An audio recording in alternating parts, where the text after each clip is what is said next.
இந்த பண்டரிபுரத்தில் இந்த விட்டல் மகாராஜ் கோயில் சந்திரபாகா அப்படிங்கிற நதிக்கரையில் அமைஞ்சிருக்கு. நாங்கள் போகும்போது நதியில் கொஞ்சம் தான் தண்ணி இருந்தது. பட் மழைக்காலங்களில் ரொம்ப பெரிய நதி, அது வெள்ளப்பெருக்கு எடுத்து ஓடும்னு சொல்கிறாங்க. நதிக்கரைக்கு ஆப்போசிட் சைடில் இஸ்கான் ஃபவுண்டேஷன் அவங்க கிருஷ்ணர் உடைய கோயிலை நிர்வகிச்சிருக்காங்க. இப்போ அதை ஒன்றும் பெருசாக கட்டுறதுக்கு பிளான் பண்ணிட்டுருக்காங்க. பக்தர்கள் பண்டரிபுரம் போயிட்டு வரவங்க கண்டிப்பாக இஸ்கான் டெம்பிளையும் போயிட்டு அங்கே கிருஷ்ணரையும் தரிசிச்சுட்டு வருமாறு கேட்டுக்கிறேன். நூற்றாண்டை சேர்ந்த ஒரு கோயில்.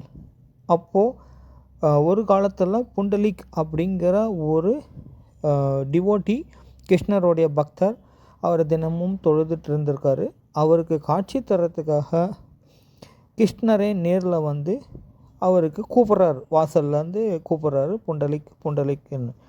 அப்போது அந்த புண்டலிக் அப்படிங்கிற அந்த சேவகர் தன்னுடைய அப்பா அம்மாவுக்காக சேவை செஞ்சுட்டுருக்கார். இந்த காலத்து மாதிரி கிடையாது. அந்த காலத்தில் அப்பா அம்மாக்கெல்லாம் பக்தி சரத்தியோட பிள்ளைகள் சேவை செய்வாங்க.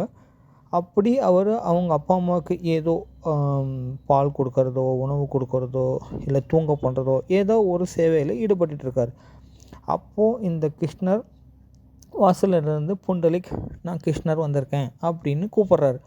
அப்போது அந்த புண்டலிக்குங்கிற ஒரு சேவகர் பக்தர் அங்கே இருக்கிற ஒரு செங்கலை அப்படி தள்ளி அவருக்கு இப்போ கிருஷ்ணர் பக்கமாக நகர்த்தி, இதில் கொஞ்சம் வெயிட் பண்ணுங்க, நான் வரேன் அப்படின்னு சொல்லியிருக்கார். அப்போது கிருஷ்ணரும் பக்தருடைய வேண்டுகோளுக்காக இணங்கி அந்த செங்கல் மேலே நின்றுருக்கார். இடுப்பில் கையை வச்சுட்டு அவருக்காக வெயிட் பண்ணுறார். இந்த புண்டலிக்குங்கிறவரும் தன்னுடைய அப்பா அம்மாவுக்காக சேவை செஞ்சு விட்டுட்டு அப்புறம் இவர்கிட்ட அவரை நமஸ்காரம் பண்ணி அவர் மேலே பாடல்கள் ஏற்றி அவரை போற்றி துதிக்கிறாங்க. ஸோ இதில் நம்ம பார்க்க வேண்டியது என்னென்னா, இது சமஸ்கிருதத்துலேயோ இதுலேயோ மகாராஷ்டிராலேயோ விட் அப்படின்னா செங்கல்னு அர்த்தம். தல் அப்படின்னா ஒரு இடம். ஸோ செங்கல் மேலே அந்த இடத்துல பெருமாள் நின்றுண்டு காட்சி தர்றதுனால அவருக்கு 100 பேர் விட்டல் மகாராஜ் அப்படின்னு பேர் வந்திருக்கு. ஸோ இது 12ஆம் நூற்றாண்டை சேர்ந்த ஒரு கோயில். இதை ஹொய்சாலா மகாராஜா விஷ்ணுவர்தன் அப்படிங்கிறவர் கட்டியிருக்காரு. அதுக்கப்புறம் பல பேர் அதை கோயிலை பண்ணிட்டு புதுப்பிச்சிருக்காங்க. அதில் முக்கியமாக பங்கு வகிக்கிறது தியானேஸ்வர் அண்ட் துக்காராம் அப்படிங்கிற 2 பக்தர்கள். அந்த ராஜாக்கள் அவருடைய கோயிலை ரொம்ப புதுப்பிச்சு இப்போது ரொம்ப பிரபலமாக ஆக்கியிருக்காங்க.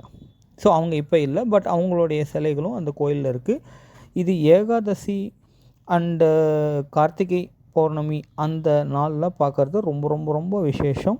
வருஷத்தில் வாழ்க்கையில் ஒரு தடவையாவது இந்த சுவாமியை கிருஷ்ணர் விட்டல் மகாராஜா அங்கே காட்சி தரார். அவரை பார்த்து எல்லாரும் தரிசிக்கணும்னு நான் கேட்டுக்கிறேன். அதுக்கப்புறம் அந்த சோலாப்பூர் பக்கத்தில் இன்னொரு கோயில் இருக்குது, துல்ஜா பகவானி. அங்கேயும் நாங்கள் போயிட்டு வந்தோம் ரீசெண்டாக.